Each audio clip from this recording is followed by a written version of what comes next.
자, 사람들이 흔히 인생은 타이밍이 전부다 그런 말을 합니다.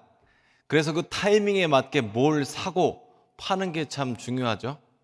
내가 그때 집을 샀어야 됐는데. 이게 하시는 분이 있고, 그때 내가 팔았어야 하는데, 이런 생각을 하기도 하죠. 또 많은 분들이, 내가 옛날에 비트코인이 하나에 1,000원일 때 샀어야 되는데, 5,000원일 때 샀어야 되는데, 이런 후회를 하시기도 합니다. 내가 그걸 샀어야 하는데, 그때 그걸 팔았어야 하는데. 그래서 인생은 타이밍이 전부다, 이런 얘기를 하기도 해요. 저는 결혼할 때도 마찬가지였는데요. 제가 이제 제 와이프를 만날 때 타이밍을 참 잘 만났었어요. 근데 제 와이프가 마음이 되게 어려웠었거든요. 그래서 제가 위로해주고, 그래서 이제 자연스럽게 친해지고, 그래서 결혼하게 되었죠. 자, 그래서 인생은 타이밍이 참 중요합니다. 여러분이 조금만 뭘 덜 했더라면, 또 조금만 뭘 했더라면, 내가 그때 정신을 차렸더라면, 이렇게 우리는 때를 그렇게 기다리고 또 실패의 때, 성공의 때를 지나면서 인생을 살아갑니다. 그래서 여러분, 제대할 때를 기다리죠. 입학할 때를 기다리기도 하고, 입대의 때를 기다리기도 하고, 성공의 때를 기다리기도 합니다. 그리고 여러분이 시험을 볼 때, 중간고사든 기말고사든 이런 시험의 때를 기다립니다. 그리고 그 때가 지나가서 하나님의 때, 또 성공의 때가 올 것을 믿음으로 기다립니다. 하지만 그 때가 오래 기다려야 하고, 또 시간이 길어지고 상황이 바뀌지가 않으면 사람은 낙심하기 시작하거든요. 이 낙심이 참 무서워요. 여러분, 낙심해 보신 적 있습니까? 낙심을 하게 되면 아무것도 하고 싶지가 않습니다. 손가락 한 개도 움직이고 싶지가 않고요. 심지어 화장실 가기도 귀찮습니다. 그냥 아무것도 안 하고 그냥 누워있고 싶어요. 그리고 눈 뜨기도 싫어요. 눈 뜨면 지옥이 펼쳐지니까 눈도 뜨고 싶지 않습니다. 이게 낙심하면 그렇게 돼요. 그런데 여러분이 낙심하고 포기했다고 이게 하나님이 포기하셨느냐? 이게 신앙인의 질문이겠죠? 나는 놔버렸는데, 나는 절망해버렸는데 하나님도 같이 놔버렸을까? 그게 우리가 궁금한 거 아니겠어요? 내 상황이 늘어지고 나는 이미 실망을 했는데, 나는 이미 포기를 했는데, 이런 상황에서 하나님의 계획은 어떻게 될까? 자, 그게 바로 신앙인의 질문이죠. 하지만 여러분, 우리가 신앙인으로서 인정해야 할 것이 있는데, 그게 뭐냐면 여러분의 감정과 하나님의 계획은 매우 다르다라는 것을 인정해야 합니다. 여러분이 아무리 낙심을 하셔도 하나님의 계획은 계속됩니다. 아멘. 여러분의 상황이 아무리 어렵고 힘들어도 하나님은 바꾸실 수 있습니다. 아멘. 자, 하나님이 하시는 일을 누구도 막을 수가 없고, 하나님의 계획을 누구도 막을 수가 없습니다. 그리고 하나님의 지혜를 우리가 알 수가 없습니다. 그래서 모든 상황이 어렵지만 하나님이 만약 계획하시면 그 계획은 반드시 이루어집니다. 자, 여러분, 요즘에 코로나 때문에 여러 가지 상황이 엉망으로 되어가고 있죠. 그리고 힘듭니다. 그래서 요즘 같은 때 오늘 창세기 41장 말씀이 참 좋은 말씀이라고 생각합니다. 자, 여러분, 오늘 창세기 41장에 등장하는 요셉에 대해서 모르시는 분이 없어요. 우리 집 둘째 딸이 2학년이거든요. 근데 초등학교 2학년도 요셉 이야기는 잘 알아요. 자, 여러분도 요셉 얘기를 잘 알고 계시죠? 요셉은 부잣집 아들입니다. 부잣집 아들 중에서도 제일 존귀한 아들이었어요. 그래서 명품만 걸쳤습니다. 근데 여러분, 이렇게 고생 하나도 안 해본 사람이 고생을 조금 하면 더 힘듭니다. 여러분, 맨날 꼴찌 하는 애가 힘들겠어요? 아니면 맨날 1등 하는 애가, 전교 1등 하는 애가 전교 10등 하면 힘들겠어요? 네? 어떤 게 힘들 것 같아요? 맨날 꼴찌 하는 애가 또 꼴찌했어요. 힘들어요? 안 힘들어요. 그런데 전교 1등 하는 애가 만약에 전교 10등을 하죠? 아니, 10등도 아니에요. 전교 5등만 해도 너무너무 힘듭니다. 마찬가지로 귀공자로 고생 한번 안 해보고 평생 명품 걸치던 애가 형들의 모함에 의해서 노예로 팔려간다면 아마 평생 노예로 살았던 사람보다 훨씬 힘들 거예요. 그런데 여러분, 이 힘든 가운데에서 노예로 팔렸음에도 불구하고 요셉이 좌절하지를 않아요. 그걸 어떻게 알 수 있냐면 요셉이 노예 생활을 하면서 인정받았기 때문입니다. 가정 총무였기 때문에 그래요. 자, 우리가 이 어려운 일을 겪으면 좌절하게 되잖아요. 그러면 좌절하게 되면 얼굴에 빛이 사라집니다. 아무것도 하고 싶지 않기 때문에 그래요. 그리고 패배감이 가득해요. 그러면 어디서 인정받을 수가 없어요. 실패를 했더라도 그 실패가 마음 가운데 들어오지 않게 조심해야 됩니다. 마음이 무너지면 안 돼요. 그래서 이 마음이 무너지면 안 되는데 요셉의 경우를 보게 되면 인정받았어요. 감옥에서도 또 노예 생활하면서도 인정을 받았습니다. 그걸 볼 때 요셉은 아마도 낙심하지 않은 사람이라는 것을 우리가 알 수가 있죠. 자, 그리고 요셉은 그 가운데에서도 외로운 시간, 불공평의 시간, 낙심의 시간, 부당함의 시간, 이런 시간 가운데서도 하나님의 때, 하나님의 계획을 기다렸습니다. 여러분, 우리의 상황이 아무리 어려워도 하나님은 일하실 수 있고 바꾸실 수 있습니다. 믿으셔야 됩니다. 우리 하나님은 우리의 모든 상황 가운데서도 전혀 장애 없이 부족함 없이 일하시는 분이십니다. 우리가 그걸 믿어야 돼요. 자, 요셉은 하나님이 일하시는 것을 알았고 계획을 어떻게든 알았던 것 같아요. 그래서 낙심하지 않아요. 이 낙심하지 않는 게 매우 중요합니다. 그리고 낙심하지 않는 방법이 몇 가지가 있는데 하나님을 신뢰하면 되고 하나님의 스케줄을 알면 됩니다. 자, 만약에 여러분이 하나님의 스케줄을 안다고 생각해 보십시오. 제가 예전에는 제 스케줄을 다 적었어요. 뭐 설교 제목도 쓰고 아주 구체적으로 한두 시간 단위로 다 썼습니다. 요즘에는 그렇게 안 써요. 반복해서 하는 일들은 안 씁니다. 큼지막한 일들만 쓰죠. 근데 만약에 하나님의 스케줄표를 여러분이 본다고 생각해 보세요. 다음 주에 기적이 나타날 거래요.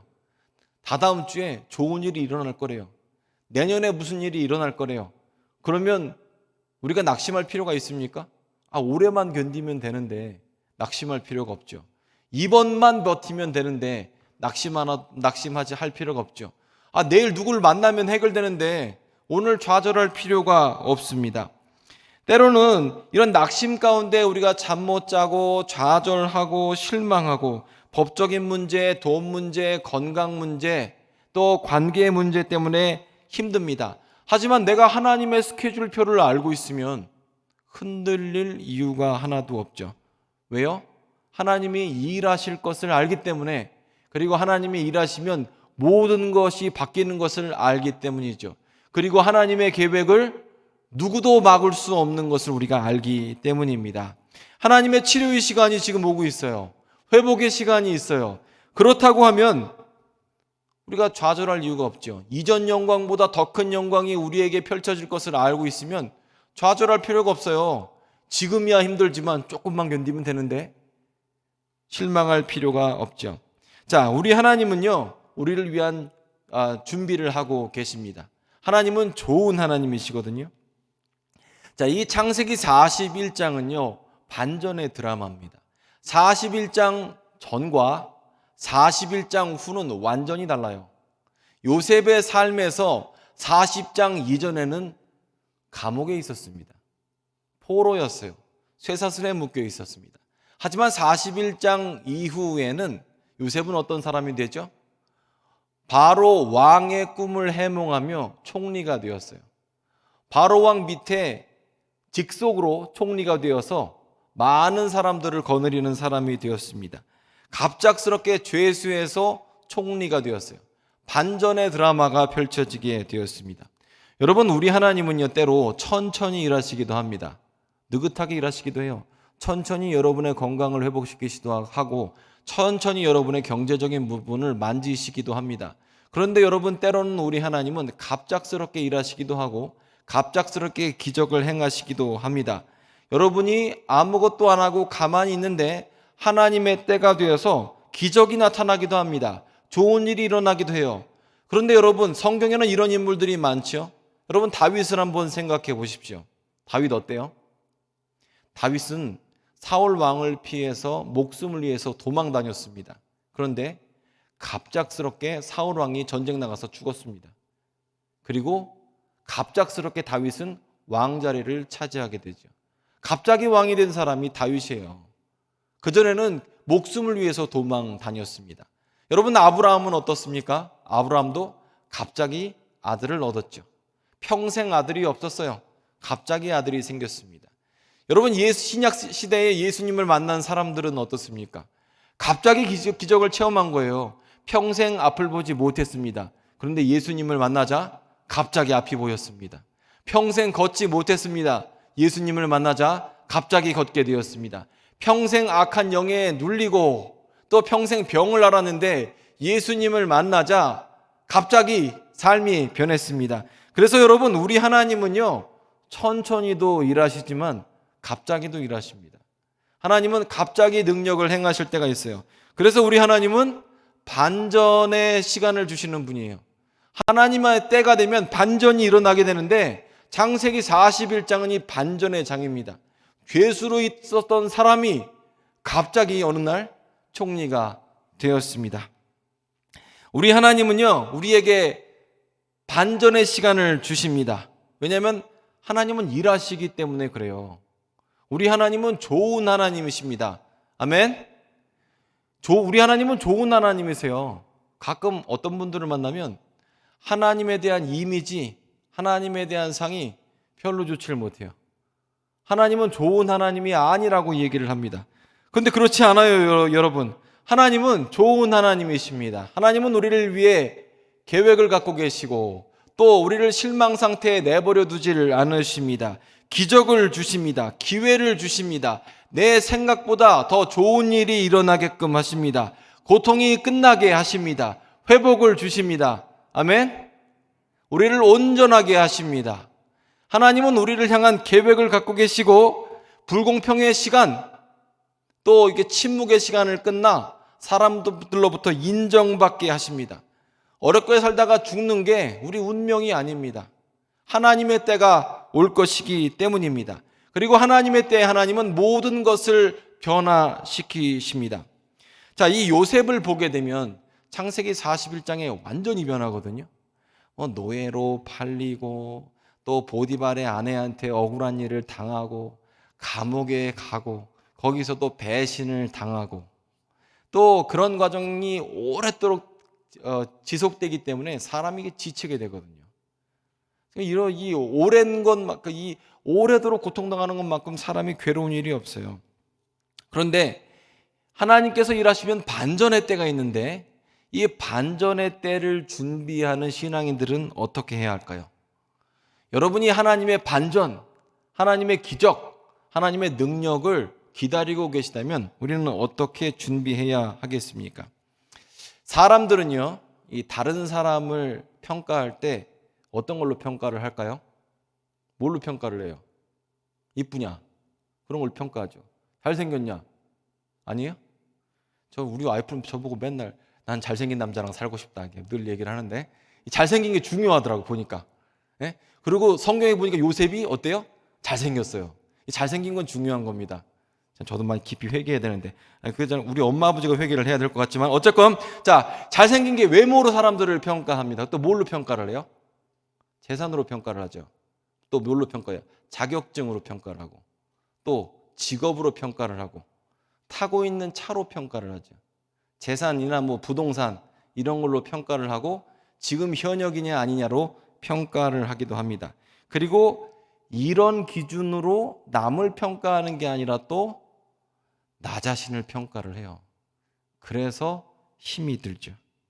이게 어둠의 시간대를 보내면서 이런 기준으로 우리를 평가하면 이게 참 답답해지는 거예요. 그리고 이런 기준으로 보면 하나님이 일하시질 않는 것 같아. 내 삶은 전혀 변화가 없을 것 같아. 이렇게 얘기를 하죠. 그런데 여러분, 요셉을 한번 볼까요? 요셉의 직업이 뭡니까? 41장 이전에 요셉의 직업은 죄수였습니다. 요셉이 많이 배웠습니까? 좋은 대학교 나왔습니까? 어떤 학벌이 있습니까? 지연이 있습니까? 요셉의 지연은 다 배신한 사람들밖에 없었어요. 뭐가 잘난 게 있습니까? 아무것도 없어요. 재산이 있어요. 죄수가 무슨 명예가 있습니까? 사는 곳이 어떻습니까? 깜방이에요. 볼 게 아무것도 없습니다. 그러면 하나님은 어떤 기준으로 사람을 보시느냐? 이게 참 중요한데, 하나님이 사람을 보시는 기준은 그 마음의 중심을 보시고, 그 마음의 중심으로 하나님을 인정하는지 인정하지 않는지로 평가하시죠. 우리가 하나님을 얼마나 신뢰하고 있는지, 어려운 시간을 지내면서도 내가 하나님을 얼마나 인정하고 신뢰하고 믿고 있는지로 우리를 평가하시죠. 자, 그래서 잠언 3장 6절을 보게 되면 너는 범사의 그를 인정하라. 그리하면 내 길을 지도하시리라. 이렇게 말씀하고 있습니다. 요셉을 한번 보게 되면요, 요셉은 하나님을 인정하고 있어요. 여러분 오늘 집에 가셔서 창세기 41장 전체를 한번 쭉 읽어보십시오. 15절을 보면 이렇게 얘기를 합니다. 바로가 요셉이 꿈의 몽을 잘 한다는 이야기를 듣고 데리고 옵니다. 그래서 이렇게 얘기를 해요. 바로가 요셉에게 이르되 내가 한 꿈을 꾸었으나 그것을 해석할 자가 없더니 들은즉 너는 꿈을 들으면 능히 푼다 하더라. 누가 꿈을 풀어요? 너는 꿈을 푼다고 합니다. 그러자 16절에 요셉이 바로에게 대답하여 이르되 내가 아닙니다. 누가 해요? 하나님께서. 지금 요셉을 보십시오. 누구를 인정합니까? 사람들이 야, 너 대단해. 너는 꿈을 푼다더라. 그러자 요셉이 아닙니다. 내가 아니라 하나님이 푸십니다. 그리고 38절을 보게 되면 38절 한번 띄워주세요. 우리 함께 읽겠습니다. 시작. 바로가 그의 신하들에게 이르되 이와 같이 하나님의 영에 감동된 사람을 우리가 어찌 찾을 수 있으리요 하고. 아멘. 자, 보세요. 요셉은 지금 누구를 인정했지요? 요셉은 너가 꿈을 푼다더라. 그러냐? 아니, 내가 무슨, 하나님이 하십니다. 요셉은 지금 하나님을 인정했죠. 그러자 하나님이 인정하자 바로왕과 바로왕의 신하들은 요셉을 인정하죠. 이게 영적인 원리예요. 우리 신앙인들은 매사에 범사에 하나님을 인정해요. 그러면 잠언 3장 6절 말씀처럼 그가 우리 길을 지도하시고 내가 하나님을 인정하면 세상이 우리를 인정하고 세상이 여러분을 인정하게 돼 있는 게 영적인 원리입니다. 그래서 내가 나 자신을 인정하면서 인정받으려고 하면 인정 못 받아요. 하지만 내가 범사에 하나님을 인정하면 세상이 우리를 인정하게 되어 있습니다. 자, 그래서 여러분, 하나님께서 우리의 삶을 우리가 하나님을 인정하게 되면 하나님께서 우리를 높이시게끔 되어 있습니다. 이 요셉을 보게 되면요, 갑자기 확 변하게 되는데, 인생이 확 변하게 되는데, 그 하나님을 인정하는 이 영적인 법칙을 알았기 때문에 그 어려운 시간에도 버틸 수가 있었고, 하나님께서 반전의 때를 주셨을 때 사람들로부터 인정받게 되었습니다. 그래서 여러분, 매사에 우리가 하나님을 인정해야 합니다. 요셉이 한 일이 딴 게 없어요. 보디발의 아내 앞에서 뭘 얘기합니까? 내가 하나님 앞에서 어떻게 이럴 수 있습니까? 하나님을 인정했습니다. 여러분, 바로 왕이 그래요. 왕이 하는 말이 너는 꿈을 푼다더라. 인정해 준 거 아닙니까? 근데 어떻게 얘기합니까? 나는 아니고요, 하나님이 하십니다. 이게 바로 하나님을 인정하는 법칙이죠. 사실 오늘 추수감사절을 지나면서요, 감사해라 이러면 감사가 잘 안 됩니다. 하지만 하나님을 인정하게 되면 우리 입에서 감사가 나오게 되죠. 자, 요셉이 노예 생활을 하면서, 감옥 생활을 하면서 많은 시간이 있었습니다. 고통의 시간, 인고의 시간이 있었습니다. 그때 요셉은 뭘 했죠? 하나님을 인정하고 하나님의 계획이 나의 계획보다 낫다는 것에 대해서 인정할 수밖에 없었어요. 이런 과정 가운데에 요셉은 고난을 겪었습니다. 시편 105편을 보면요, 말씀을 한번 띄워주십시오. 그가 한 사람을 앞서 보내셨으며 요셉이 종으로 팔렸도다. 그의 발은 착고를 차고 그의 몸은 쇠사슬에 매였으니 곧 여호와의 말씀이 응할 때까지라. 그의 말씀이 그를 단련하였도다. 자, 시편 105편에 보면은 요셉에 대한 이야기가 나오는데, 요셉이 한 번에 확 변했던 것 같아요? 아니에요. 여러 가지 일들을 통해서 이게 하나님이 하시는 일이구나, 그리고 하나님을 인정하게 되었다는 거예요. 하나님 말씀을 인정하게 되었다라고 성경은 말씀하고 있습니다. 제가 오늘 본문을 보면서 설교를 준비하면서 신명기 8장 말씀을 함께 보았습니다. 신명기 8장 2절 말씀을 보면 우리 함께 봉독하겠습니다. 내 하나님 여호와께서 이 40년 동안에 내게 광야 길을 걷게 하신 것을 기억하라. 이는 너를 낮추시며 너를 시험하사 내 마음이 어떠한지 그 명령을 지키는지 지키지 않는지 알려 하심이라. 너를 낮추시며 너를 줄이게 하시며 또 너도 알지 못하며 네 조상들도 알지 못하던 만나를 내게 먹이신 것은 사람이 떡으로만 사는 것이 아니요 하나님의 입에서 나오는 모든 말씀으로 사는 줄을 내가 알게 하려 하심이라. 아멘. 자, 신명기 8장 말씀은 어때요? 이스라엘 백성도 요셉처럼 똑같은 일을 겪었다고 얘기를 합니다.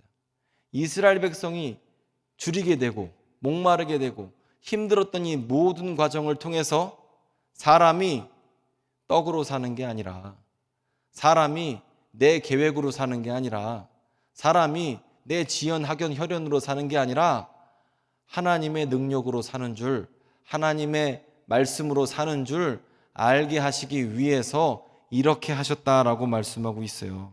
왜 그러냐면 우리 인생이 쉽게 교만해지기 때문이죠.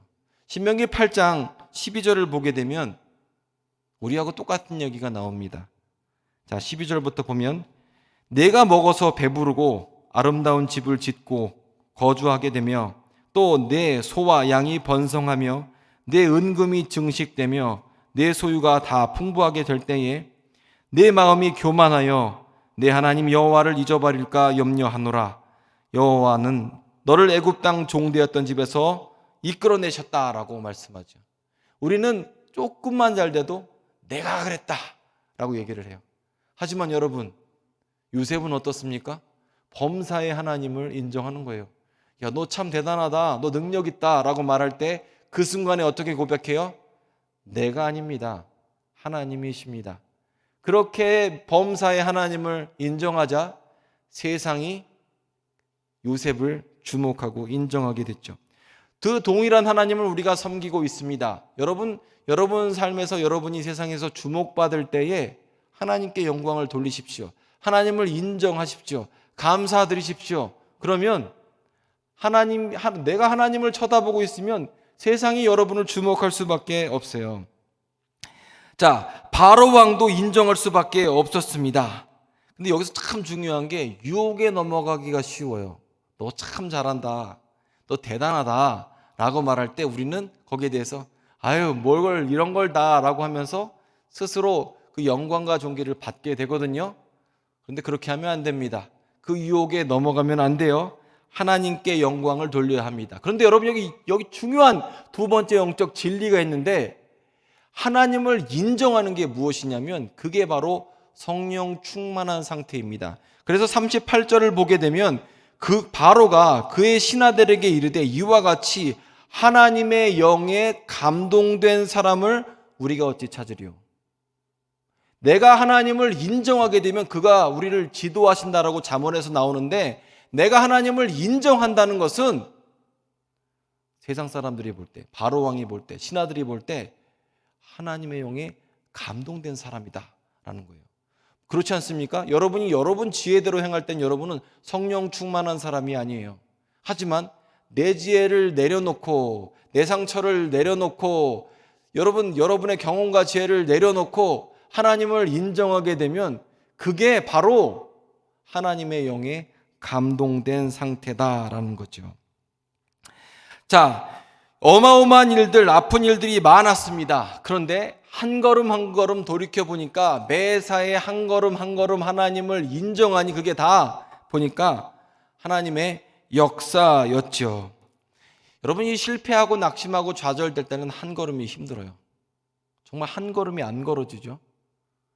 어떤 낙심되는 소식을 듣게 되면 이게 한 걸음이 안 떼어지는 거예요.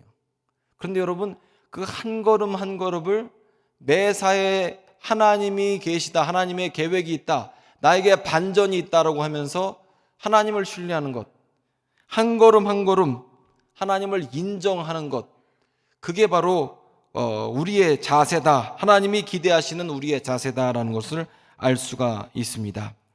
자, 그래서 하나님이 일하실 것처럼 우리는 말해야 돼요. 하나님을 인정한다라는 것은 하나님이 일하실 거야, 하나님이 능력이 많으셔, 그렇게 말하는 거예요. 우리 하나님은 일하셔, 하나님은 반전의 하나님이야, 하나님은 역사하실 거야, 그렇게 말하고 그렇게 인정하고 그렇게 고백해야 되는 거예요. 왜냐하면 많은 분들이 예배 시간에는 하나님을 고백합니다. 하지만 일상으로 돌아가면 하나님을 고백하지 않아요. 습관대로 말하고 경험대로 말하고 사람들이 나에게 주는 생각대로 말을 합니다. 그런데 그렇게 하지 말라는 겁니다. 그때도 하나님을 인정해야 합니다. 하나님을 높여드려야 합니다. 하나님께 감사를 드려야 합니다. 히브리서 10장 35절 말씀을 보게 되면요, 한번 읽어볼까요? 네, 함께 읽겠습니다. 시작. 그러므로 너희 담대함을 버리지 말라. 이것이 큰 상을 얻게 하느니라. 아멘. 담대함을 버리지 말라고 말씀하십니다. 우리에게 정말 필요한 게 담대함입니다. 우리가 담대함을 잃어버릴 때가 많아요. 인생에 어려움이 생기고 내가 계획했던 미래는 여긴데 나는 지금 저 뒤에 있어요. 그러면 사람이 이렇게 작아지거든요. 어깨도 쭈그들고 또 눈도 멀리 보지 못해요. 땅 밑을 보게 되고 낙심이 되죠. 그런데 여러분, 하나님을 인정한다는 것은요, 그런 상황에서도 일하실 하나님을 바라보는 것을 의미합니다. 내 계획이 아니라 반전의 하나님이 일하실 것을 바라보는 것을 의미합니다. 하나님을 인정하고 또 감사하고 일이 일어날 것처럼 믿으면서 살아가라는 거예요. 하나님이 내일 모레 일하실 것처럼 말하고 일하실 것처럼 생각하고 일하실 것처럼 고백하면서 살아가야 하는 거예요. 그래서 담대함을 지키라라고 히브리서에서는 말씀하고 있습니다. 왜냐하면 우리 하나님은 좋은 하나님이시기 때문에 그랬어요. 그렇기 때문에 좋은 하나님이시기 때문입니다. 때로는요, 갑작스럽게 나쁜 일이 있죠. 그런데 때로는 갑작스럽게 좋은 일이 생깁니다. 때로는요, 불공평한 일이 있죠. 답답한 일이 있죠. 이해 안 되는 일이 있죠. 때로는 이해 안 되게 좋은 일도 생기는 겁니다. 자, 그래서 여러분, 우리는 요셉처럼 하나님을 매사에 인정해야 합니다. 물론 고난의 시간이 길어지게 되면 하나님의 은혜가 나한테서 끊어진 것 같다. 그래서 낙심이 되죠. 그래서 여러분, 히브리서에서는 담대함을 잃지 말라고 말씀하고 있는 겁니다. 하나님께서 지금 우리의 미래를 준비하셨습니다. 좋은 일이 일어나게 됩니다. 우리 하나님은 갑작스럽게도 일을 하시는 분이십니다. 기적을 행하시는 분이 우리 하나님이십니다. 하나님의 계획을 막을 사람은 아무도 없습니다. 하나님께서 반전의 하나님이시기 때문에 우리의 상황과 어려움에도 불구하고 주님은 일하십니다. 요셉에게 일하셨던 동일한 하나님께서 우리 삶에서도 일하고 계십니다. 우리 삶 가운데 치료가 일어나게 되어 있습니다. 하나님의 온전의 때가 우리에게 있습니다. 기쁨이 찾아오게 될 것입니다. 하나님은요, 태를 여시는 분이시고 건강케 하시는 분이시고 또 우리의 삶 가운데 형통을 주시는 하나님이십니다. 여러분 삶에 어려움이 있으십니까? 하나님을 인정하십시오. 그리고 하나님 앞에 감사를 드리십시오. 주님께서는 우리 입에서 나오는 찬양받기를 원하고 계십니다. 하나님의 약속은 이루어집니다. 하나님의 꿈은 이루어집니다. 아멘. 그렇게 믿으시고 하나님을 인정하시는 여러분 되시기를 바랍니다. 다시 한번 강조를 합니다. 내가 하나님을 인정하면 세상이 여러분을 인정합니다. 아멘. 하나님을 인정하시고 승리하시기를 바랍니다. 기도하겠습니다.